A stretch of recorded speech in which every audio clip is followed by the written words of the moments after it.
Students ఎవరు మాట్లాడకండి. పోరాట పట్టుక పెరగాలి, మీ అందరికీ చైతన్యం రావాలి, గట్టిగా నిలబడాలి. దానికోసమే ఇది పని లేదు. ఈ సంవత్సర కాలంలో రెండు సార్లు ఇది జరిగింది.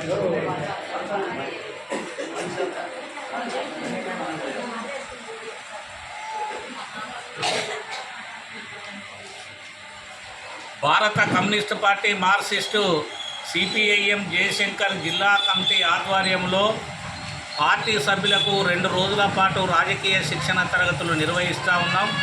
ఈ క్లాసుల్ని ఈరోజు ఘనంగా ప్రారంభించడం అనేది జరిగింది. ఇవాళ రేపు ఈ క్లాసులు జరుగుతాయి.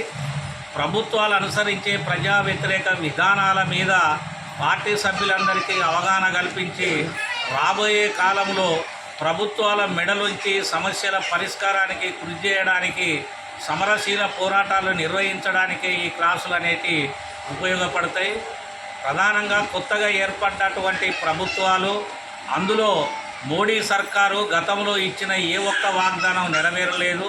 మొన్న ఎన్నికలలో కూడా కొత్త వాగ్దానాలు చేసినటువంటి పరిస్థితి ఉంది. పాతయి కొత్తవి కలిపి అమలు చేయాలని చెప్పి సిపిఎం పార్టీగా మేము డిమాండ్ చేస్తూ ఉన్నాం.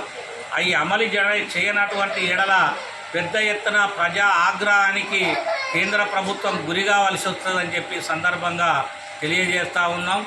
ఇవాళ ప్రధానమంత్రి ఆవాస్ యోజన పథకం కింద 10 లక్షల రూపాయలు ఇచ్చి, గుంట స్థలం ఇచ్చి, ఇల్లు నిర్మాణం చేసి దానికి పట్టా ఇస్తా అన్నటువంటి మోడీ ఈ 10 సంవత్సరాల కాలంలో మర్చిపోయిండు. ఇప్పటికైనా ఇల్లు లేనటువంటి పేదలందరికీ గుంట స్థలం ఇచ్చి ఇల్లు నిర్మాణానికి కృషి చేయాలని చెప్పి మేము తెలియజేస్తూ ఉన్నాం. అదేవిధంగా యూపీఏ 2లో ఎర్ర జెండా పార్టీలు సోనియా గాంధీ గారు చైర్పర్సన్గా ఉన్నటువంటి టైంలో 3 చట్టాలని తీసుకురావటం అనేది జరిగింది. అందులో అటవీ హక్కుల చట్టం, సమాచార హక్కు చట్టం, ఉపాధి హామీ పథకాన్ని కూడా తీసుకురావటం అనేది జరిగింది. ఇలా ఉపాధి హామీ పథకానికి ప్రధానమంత్రి తూట్లు పడుస్తూ ఉన్నాడు. మున్సిపాలిటీ ఏరియాలలో ఉన్నటువంటి ఉపాధి హామీ కరువు పనిని లేకుండా తీసేసినటువంటి పరిస్థితి ఉంది. దాన్ని వెంటనే పునరుద్ధరణ చేయాలని, ఉపాధి హామీ పథకాన్ని పటిష్టంగా నడపాలని చెప్పి తెలియజేస్తూ ఉన్నాం. అటవీ హక్కుల చట్టం ప్రకారంగా పోడు రైతులందరికీ పట్టాలు ఇవ్వాలని చెప్పి మేము విజ్ఞప్తి చేస్తూ ఉన్నాం. అదేవిధంగా పెరిగినటువంటి ధరలన్నింటినీ తగ్గించాలని చెప్పి కోరుతూ ఉన్నాం. నిరుద్యోగ సమస్య పరిష్కరించడానికి కొత్త పరిశ్రమలు ఏర్పాటు చేసి యువతకు ఉద్యోగ అవకాశాలు కల్పించాలని కోరుతూ ఉన్నాం. మరి వాళ్ళ సింగరేణి ఏరియాలో ఉన్నటువంటి శ్రావణపల్లి బొగ్గు బ్లాకును కార్పొరేట్ శక్తులకు అప్పగించడానికి వేలంపాట వేసిండు. దాన్ని తక్షణమే రద్దు చేసి బొగ్గు బ్లాకులను సింగరేణి సంస్థకే అప్పగించాలని చెప్పి డిమాండ్ చేస్తూ ఉన్నాం.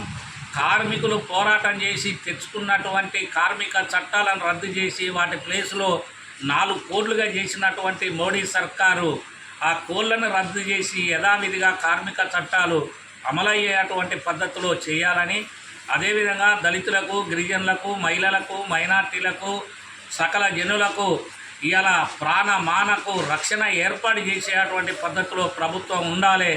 ఇది సంకీర్ణ ప్రభుత్వం లేని ఎడల పెద్ద ఎత్తున పోరాటాలకు కేంద్ర ప్రభుత్వం తల ఒగ్గక తప్పదనేటువంటి విషయాన్ని మేము తెలియజేస్తూ ఉన్నాం.